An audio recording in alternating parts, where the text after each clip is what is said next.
The sun blazed over the Santa Monica Pier, painting everything golden. The air buzzed with laughter, music, and the sweet smell of cotton candy drifting through the breeze.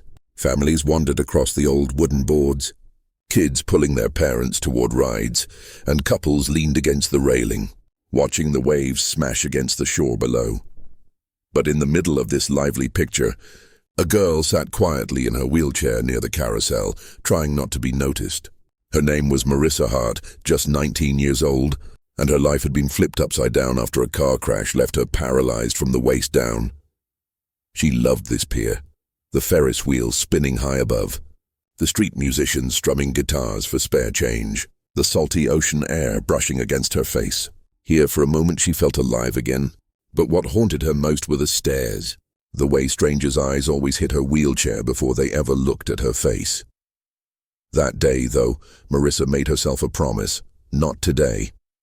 Today, she would ignore the looks. She would roll down the pier, buy herself a lemonade, and enjoy life like everyone else. She wanted, desperately, to feel normal again. But her normal didn't last long. From across the boardwalk, 3 young men spotted her. Loud, swaggering, desperate to be noticed. One strutted in a loud floral shirt, his chest puffed up, tattoos curling down his arms. The other 2 wore ripped denim vests, shoving and laughing at their own crude jokes. But when they saw Marissa, their grins twisted into something darker. They moved in slowly, circling like predators who'd just found easy prey. One leaned down, his shadow swallowing her. "Move." The word wasn't just sharp, it cut. Marissa froze. She'd heard whispers behind her back before, but this was different. This was cruel. This was loud. This was meant to break her.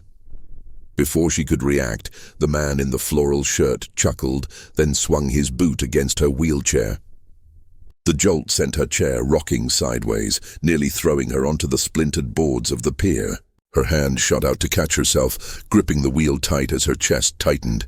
She gasped, heart pounding. People nearby turned their heads, and then turned away. Not one stepped forward. And that silence, it cut deeper than the bullies' words ever could. The men laughed louder, feeding off the crowd's indifference. "Bet you can't even stand without help," one sneered. Another bent over, clutching his stomach with laughter. Every word chipped at her courage piece by piece. She wanted to disappear, to wheel herself away, but her arms felt heavy, frozen with shame. And then, something changed. It started as a low sound, a steady rumble that trembled beneath the planks of the pier. The bullies' laughter faltered as heads turned toward the road leading in. One after another, motorcycles rolled into view. Chrome glinted under the California sun, leather jackets flashing, engines growling like thunder crawling over the ocean. There weren't just a few, there were dozens, maybe more. The pier itself seemed to shake as the riders parked, dismounted, and began walking toward the commotion. Men and women, old and young, shoulders broad, faces hard. Tattoos etched with stories of battles survived. Their black vests carried patches and insignias, but what really mattered was the fire in their eyes, and they were all staring straight at Marissa. It wasn't just the roar of their engines. It was the unity, the brotherhood, the sheer force of their presence that made the air itself feel heavier. The bullies, who just moments ago were laughing loud enough to drown out the music of the pier, suddenly went pale. The man in the floral shirt lost his grin in an instant, his swagger melting into fear. His eyes darted side to side, searching for a way out. But there was none. The bikers were closing in too fast. The once noisy boardwalk grew eerily silent, every bystander frozen, watching as if a movie scene was unfolding right in front of them. Marissa's breath caught in her chest. She had never seen anything like it. This wall of leather and steel, boots pounding against the planks in rhythm, moving together as if they were one, and at the front of them was the leader. A towering man with a thick silver beard and eyes that burned with a calm but dangerous fire.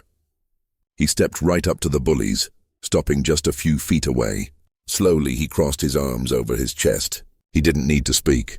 His glare was sharp enough to slice through bone. Behind him, the rest of the bikers fanned out in formation, closing ranks around Marissa like an unbreakable shield. The bullies shrank back. Suddenly, they weren't predators anymore. They were just scared kids who had picked the wrong target. Their tough guy bravado had vanished. No fists were raised, no threats shouted. Yet the message was undeniable. You will not touch her again. Marissa's pulse thundered in her ears. But this time it wasn't fear. For the first time since her accident, she didn't feel invisible, pitied or weak. She felt protected. She felt important. She felt seen. The bikers didn't yell. They didn't need to. Their silence carried more power than any scream ever could. The entire pier shifted. Where cruel laughter had echoed moments ago, now there was only awe. People who had turned their heads away earlier now stared wide-eyed. Phones came up, recording the moment. Everyone knew they were witnessing something unforgettable. The bullies realized it too. Their shoulders slumped as they stumbled backward, muttering under their breath, retreating like cowards exposed for what they really were. And then, the moment that broke Marissa's heart open. The leader turned toward her. His face, stern as stone a second ago, softened. He crouched down slightly so he could look her in the eyes, not down at her, but into her. "You're safe now," he said quietly. His voice was gravelly, but it carried warmth. A kind of warmth she hadn't felt in a long time. Marissa's eyes filled with tears. She nodded, unable to speak, her throat tight. Around her the bikers smiled, some giving her a thumbs up, others resting a reassuring hand on her wheelchair. They didn't see her as broken. They didn't see her as less. They saw her as someone worth standing up for. The moment stretched, almost timeless. The Ferris wheel turned lazily behind them. The ocean breeze carried the salty air, and on that sunny California afternoon, an army of bikers turned cruelty into compassion, turning the pier into a place of courage. The silence finally broke, this time with applause. The crowd erupted, children clapping, parents smiling with relief, strangers stepping forward to pat Marissa's shoulder, but nothing compared to the warmth inside her chest. Because for once, the world hadn't stayed silent. For once, kindness had answered cruelty. In the days that followed, her story traveled far beyond Santa Monica. Videos of the moment spread online, capturing the exact instant the bikers surrounded her. Millions watched. Thousands shared their own stories, times when someone had stood up for them, or when they wished they had stood up for someone else. Marissa's story became bigger than her. It became a reminder of what humanity can look like at its very best. And before this story ends, I have just one request. Drop a comment with the words, "Kindness protects." Because if we want the world to change, it begins with people like us, people who refuse to let cruelty win.